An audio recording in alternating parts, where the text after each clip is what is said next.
Every other co-op survival crafting game that I've played has the familiar pattern. You spawn in, look around, and gather whatever resources you find. Eventually, you get to build your first base, expanding it as you progress further.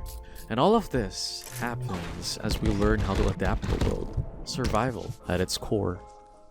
Abiotic Factor has that too, but when I was going back to base and staying there, it started to feel a lot like home.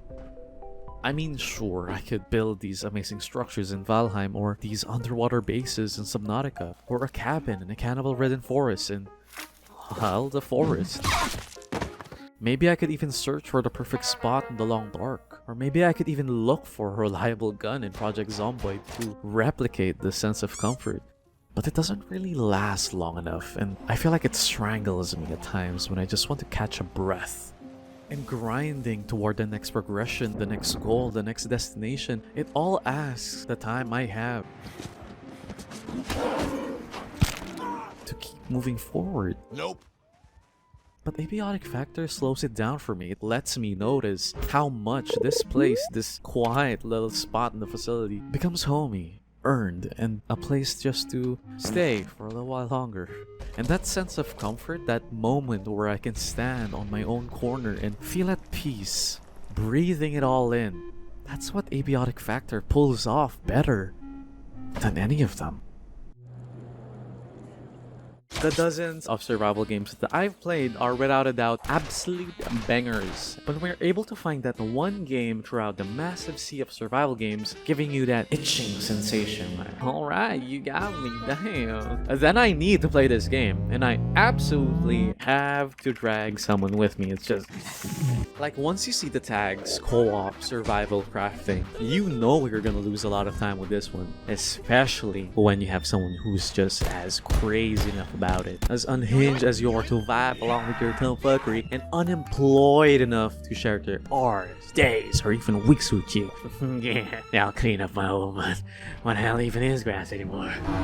Then there was Abiotic Factor. Seeing the trailer for the first time gave me the itch I couldn't ignore. It was being priced at around 612 pesos at the time. Still hurts my wallet though, and I kid you not, I chose this while I was craving for some racy fast food delivery, and holy shit was it worth it. Just 2 days in, barely even touched the play button yet, and I gifted a copy to my partner, and we squeezed every bit of R in the days right after. And I don't think even we noticed how fast the days were going. But what really separated this game among the rest of the co-op survival games out there, for starters, it's the aesthetic, which got my eyes hooked. As at first glance, it kind of looks nostalgic, breathing a sense of the past. I mean, I grew up playing Half-Life 1 and its brother Half-Life Deathmatch, which the graphics really stood out. It felt like I was experiencing another version of it, but with its twist on the whole pop survival crafting genre. However, for my partner, she hasn't even played a whole lot. Unlike me, she almost has little game knowledge on playing these types of games. And compared to what I have sunk my hours into, the gap is obviously insane. Nonetheless, we tried it for a few hours that then turned into days on end, discovering the facility with its fine details all around, the numerous offices it has, this giant pool in one of the areas, this thing called tests, and even the first place where we called home. Its first area is large and serves as one of Abiotic's great introductions to the player, just being able to explore different places, things, or dangers.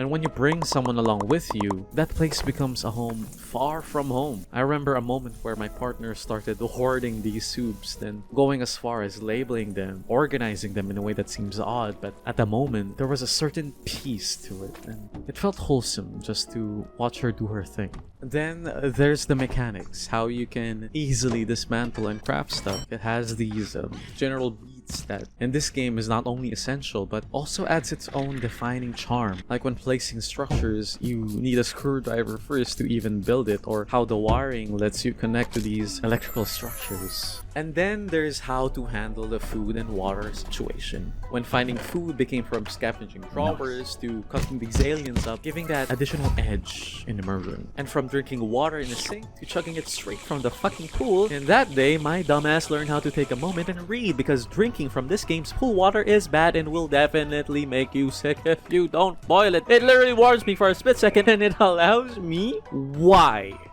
Then there's how you even build the base itself. You look around, moving from location to location to location to until you find that perfect spot that you can call home. Or for now at least, since it gives you a stepping stone to where you're headed, how you'll end up later down the line, and what it'll all mean as you cave down, huddle over, and start to see how beautiful the quiet parts of the game has to offer.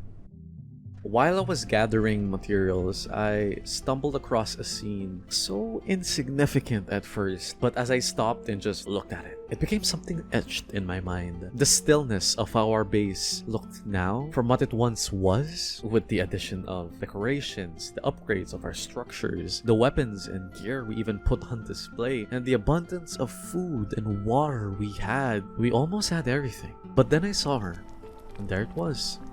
The warmth.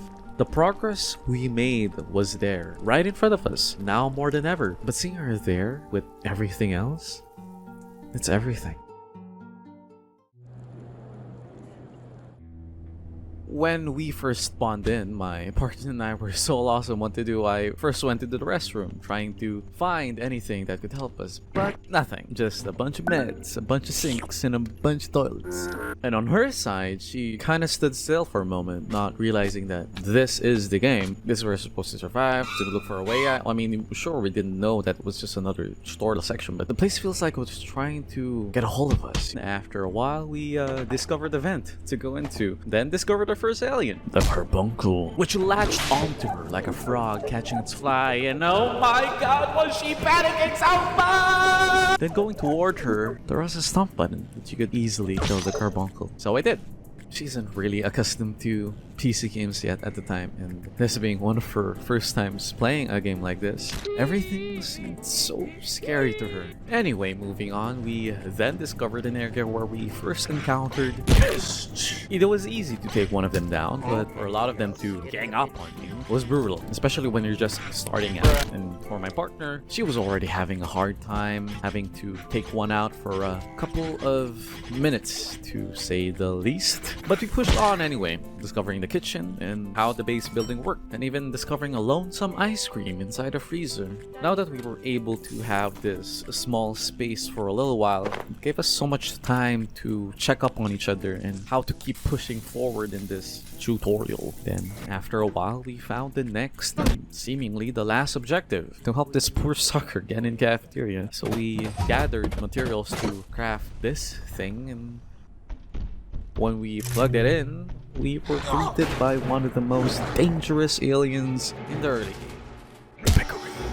And with only a wooden club on hand and a kitchen knife on hers, we had to kill this thing right now. But in exchange, we kind of lost everything. We were so beaten that every last medicine we had was pretty much gone. And for our weapons, well, they were broken. We don't even know how to repair it yet.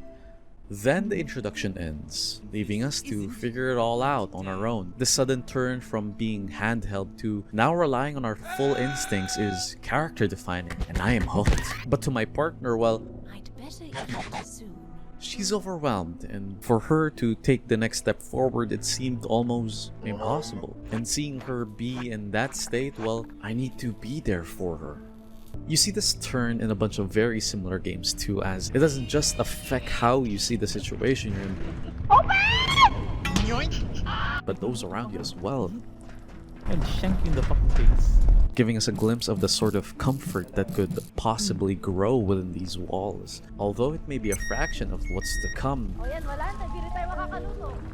Everybody has to start somewhere. But when we start with the beginning, we're honestly just a bunch of nobodies. Like, nobodies that have PhDs, masters, or even a goddamn summer internship. Jesus, even in a place like this, the chop mark is that cooked? And as of one of the facility's hundreds or even thousands of unnamed staff that just so happened to find out that their shift would need them to take a whole God knows how many months of unpaid overtime.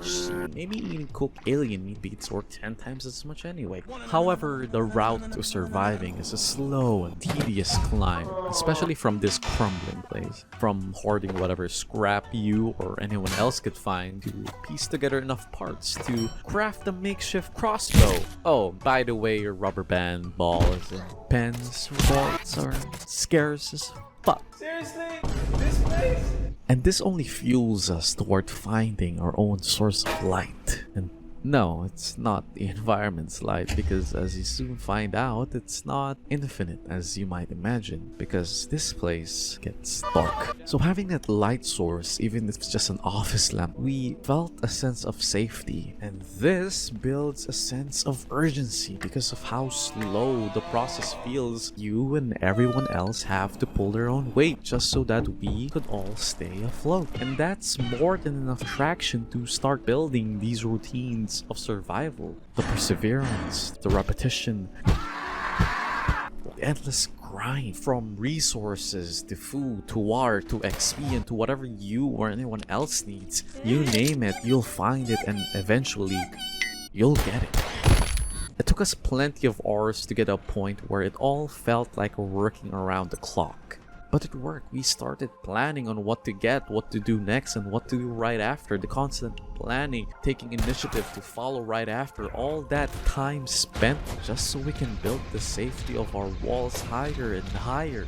I do know that these routines are essential for survival because in a place like this, efficiency is everything. But something even more important than time comes into play, and that's identity. Before the journey begins, even before entering the cafeteria, you're given a choice, a head start on what you plan to be, and even though these are just little numbers on a screen, adding ones to zeros, whether it's more stats to cooking or more stats to weaponry, it suddenly carries a weight, shaping who you are and who you could be. In time, however, these choices of ours now become arbitrary toward the goal of pure survival, and instead becomes our own little twist of who we are inside the facility. Not because of them ones added to them zeros, but instead it focuses on that specific flavor we bring, not only doing things out of the necessity of providing, but out of the desire for something much more meaningful. As survival no longer becomes the primary goal in the facility, it now becomes something much more peaceful, more boring, and more grounded. What once felt like the world caving in around you and everyone else who were once just trying to survive too, now start to settle into something that feels a little more like living. And with that first stage of found light now being in our hands, a new form starts to grow from it, the warmth within that light. Diving deeper into the depths of the facility, discovering new resources, new utility, and new danger. This warmth isn't the base you find and settle. It isn't the lamp you found, but this. The moments you build with each other, the quiet ones, the unspoken ones, the unseen ones, the ones where you fuck around and find out. And even making small memories together that not only gives us joy but shows us how we mean for each other. Those are the moments where the light stays on. But as bright as that light is, a part of me always wonders what happens if it ever goes out. Progressing through the first few areas of Abiotic Factor, I started noticing the routines we've built become so natural. It really doesn't feel like we were holding on anymore, but rather breezing through the facility. Like when I was grabbing pieces of scrap or wood in the offices, which was the very first place I've looted and explored with her, seeing that I've done this before, how difficult it was then, and comparing it now, it just felt like it was a step into the right direction for us.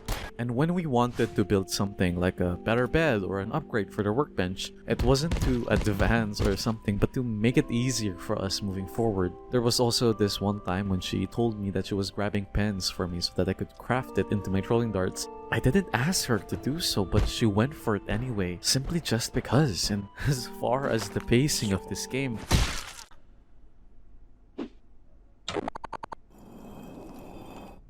it doesn't make us feel as if we need to make up for the lost time, but rather to sink in it.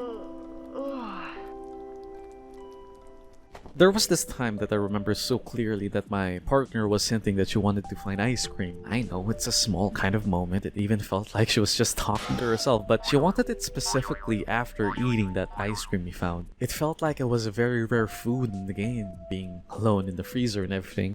And then when we first arrived at Flat Hill, there were even more, and if you haven't played the game before, the items inside the portals get to respawn every time it refreshes. And there I had an idea. Even though the ice cream response, it's still few, but I get to give her ice cream every time I have the chance to. It didn't really matter as much in the grander scheme of things as it's just ice cream. But that burst of energy she gives every time I get her some is so fulfilling. Makes me jump for joy as well. It then became a new routine, a new purpose, to give her as much ice cream as I can. It wasn't the first time I made her smile like that, but to see her as happy and really be involved in this whole new game with me means more to me than anything I give her.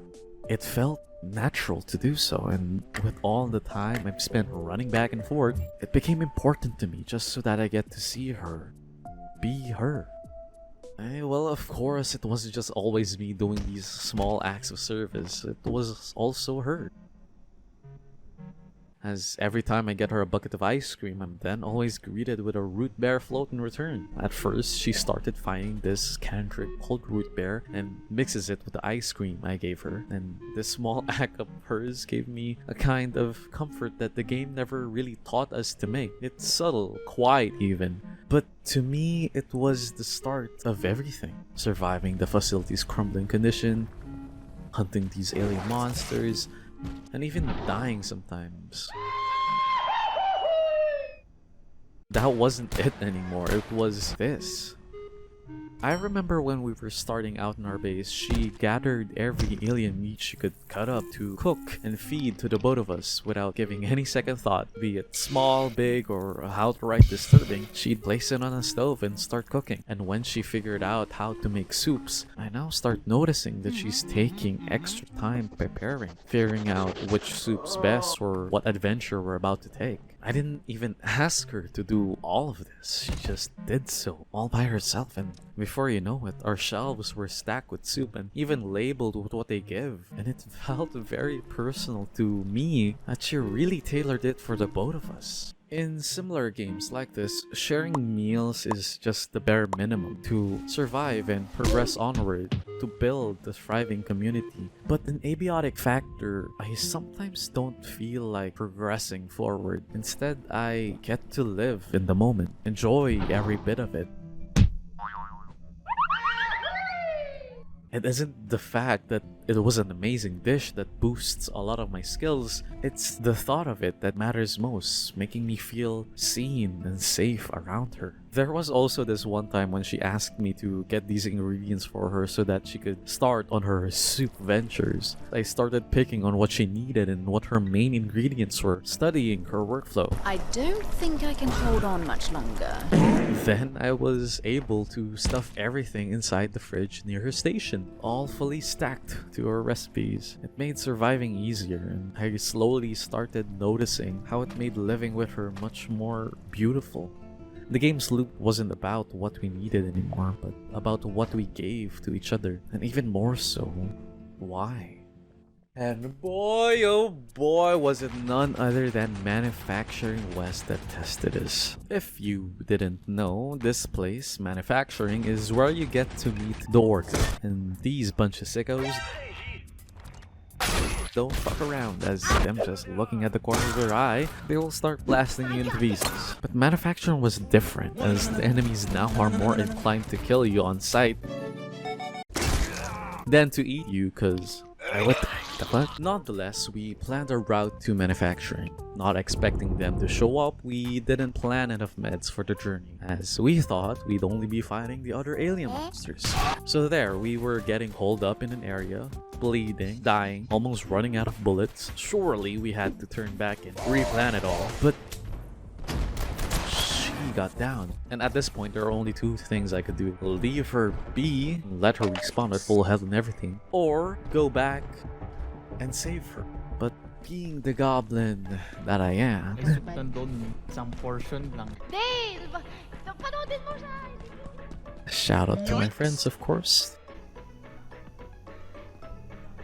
Oh my god, bro.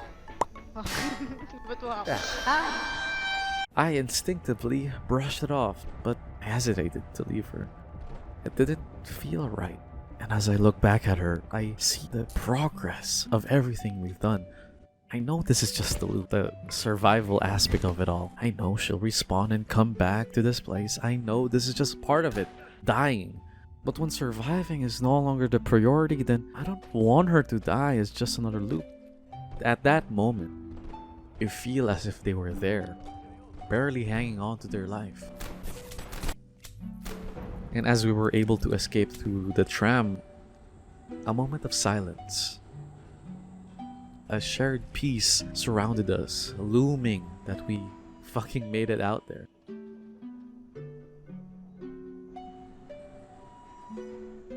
After that tram ride, it hit me. Surviving in this place was only the beginning. The loop of survival, the routines, the slow progress, the grind, it holds you tight, making it feel like we're running on autopilot. At first, it's all trial and error, calculated, constant, hours together pass by in a blur, hanging on to whatever we could. But the silence that once felt so hollow now feels full of meaning, of care, of shared moments. And somewhere in that peace we found, the game shapes a new meaning. Surviving doesn't end here, but gives way to something much more.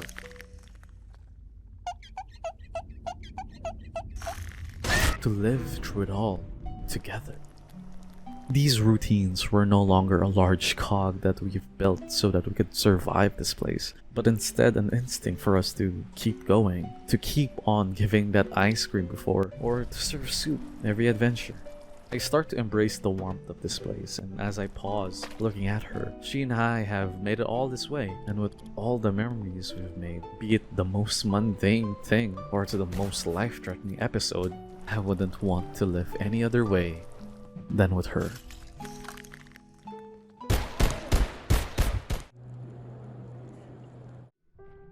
Pretty sure that we've all experienced that sort of moment. The times where we're able to just chill, So, how are you guys? vibe, and be as unhinged as possible around our friends. So kill me. No, I won't tell anyone. These moments that are absolutely unforgettable, What the fuck?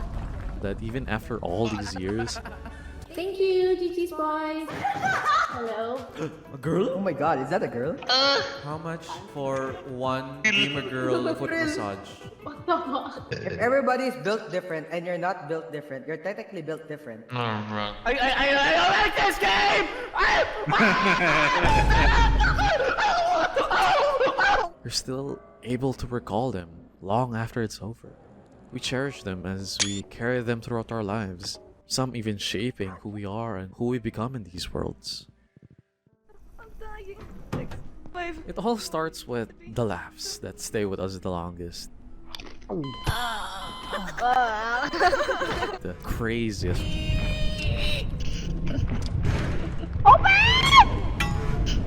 Ridiculous. Working hard or hardly working? Downright insane. It's locked. Help! Help! Bullshit-filled moments. Nandito na ako sa bahay kanina ba? Kaya pala nakataon ng elevator. Nire-rate na tayo right now! Dear, I really must use the restroom. Hintayin Stop! mo! Just stop! Just stop! Hintayin mo muna mag-green yan. Kung wala pa siya dito, sabihin nasa Guys, baba. sira na yung gamit natin. That a lot of these games are able to give us. And Anyone else getting a bit hungry? one of these games to me is none other than Abiotic Factor. It didn't happen all at once. But it started when the survival loop was losing its focus.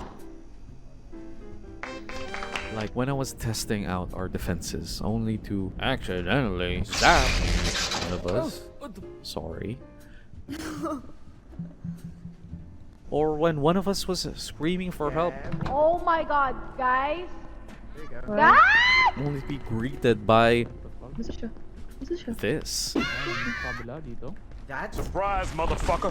Or even someone just hoarding all the TVs for apparently no exact reason apart from collecting them, I guess? Although these moments were small, we still managed to get those bits of life in our tiny spaces with each other. But beyond the chaos or the subtle nudges toward each other, something that isn't about joking around or even making an ass of ourselves. Biochemistry occurs much more rapidly. But quiet gestures of care. Moments that didn't seem to be meaningful at first, but when we look back at it, they were just full of care and personality. It could even be something as unremarkable as decorating the base. Something that doesn't benefit anyone toward their survival, but when you see a small decoration like those hoarded TVs from earlier, then making a stack out of them, you'd notice that it's not about being efficient anymore. It's about being intimate, being ourselves. And then there are the quieter ones, the ones you only notice until the noise is gone. I remember the first time when we explored the hydroplant sector where everything just feels difficult to get around. It was definitely something much more punishing than we first experienced manufacturing. But when we got back from that hellhole, the moments inside the base with her spoke volumes.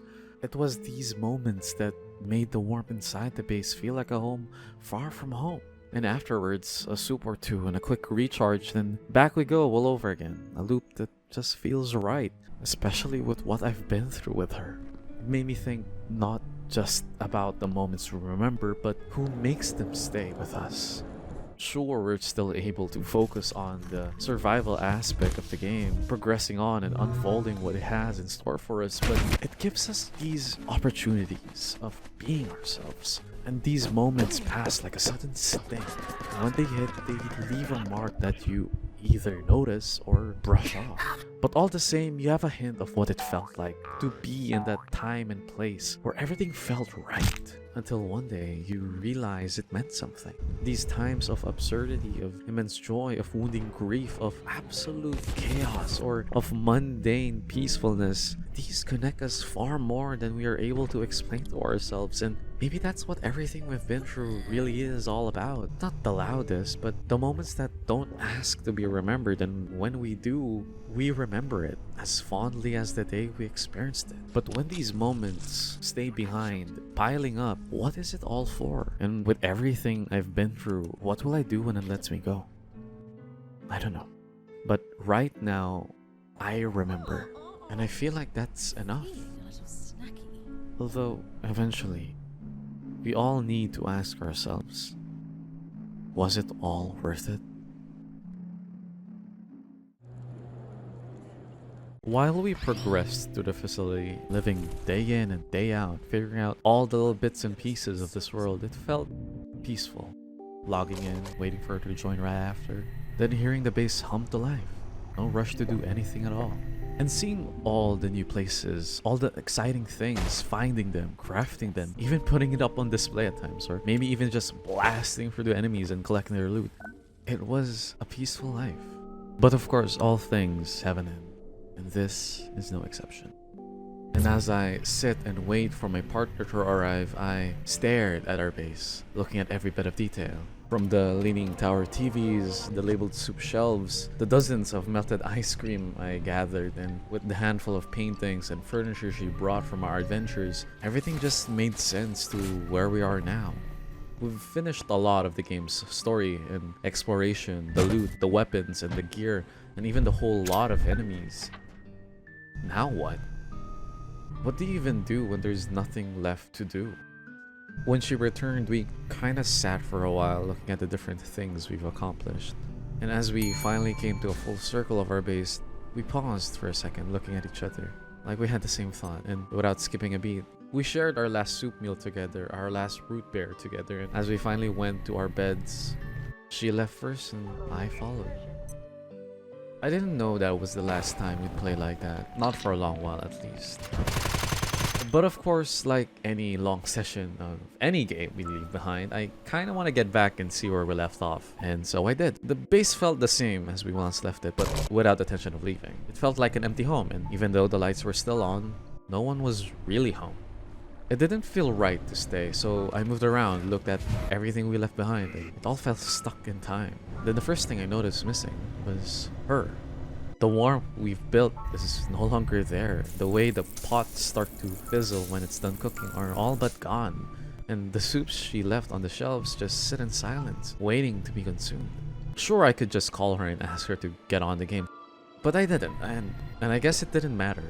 Because as I kept on playing on my own, I started to feel that light, that purpose that I sought after for so long back then with her, no longer lit. And knowing all of this, the routines and the mechanics, they were all second nature. But without her, none of it felt worth doing. Because of this, I find it meaningful that all that I've been through with her are etched in my memory, and tampering feels like breaking it to pieces, disrespecting what we've come to build and care for. And without hesitation, I logged back out, not even lasting a good 15 minutes or so. From there, hours became days to weeks and eventually months. I haven't logged back in since. I knew there were still things I could do, but nothing that really needed doing. So I had to come to terms of moving on from a beloved session, one filled with memories of various sizes. It was damn worth it. And maybe I'll return someday with her just to get that mutual feeling of how it all started. But even if we don't, we already had our time, and that is more than enough to keep making new ones. The comfort we made in Abiotic Factor wasn't only for ourselves, but for each other, to embrace it with us in our short, meaningful lives. One of the main reasons why I started making this video was because of the comfort that came with these types of games.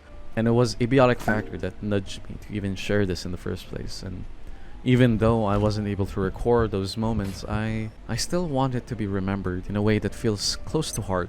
And without a doubt, it was a very memorable experience. So if you haven't tried this game yet, please do so. It is an absolute gem. But more than anything else, it was about the people I got to share that time with. So I want to thank my friends who jumped in, whether for a session or two, but most of all to my partner who's been there with me from the very beginning. From our first login to our last log out. I really appreciate you. You've made that facility feel like a home. Our home. And to you, the one watching, before you leave, I want to ask, what was your Abiotic Factor? Was it a 2-week Minecraft server with friends that never got to finish but still meant everything at the time? Or was it a Project Zomboid run where you and your friends somehow survived a brutal winter together? Or maybe it was just a quiet moment in one of these types of games that stuck with you for no real reason other than you were there and so was someone else. Whatever it was, I'd really love to hear it. And if you've made it all the way here, I really appreciate you. Thank you for giving the time of day to even listen and hear me ramble through one of my favorite little stories that I've had in a game like Abiotic Factor. So leave a comment, share that memory, even if it's a small one. I promise I'll read it. I'll even leave a little response because these kinds of stories, they matter. They're what reminds us why we play these games in the first place, and I hope wherever you are, you found your comfort too. Till next time.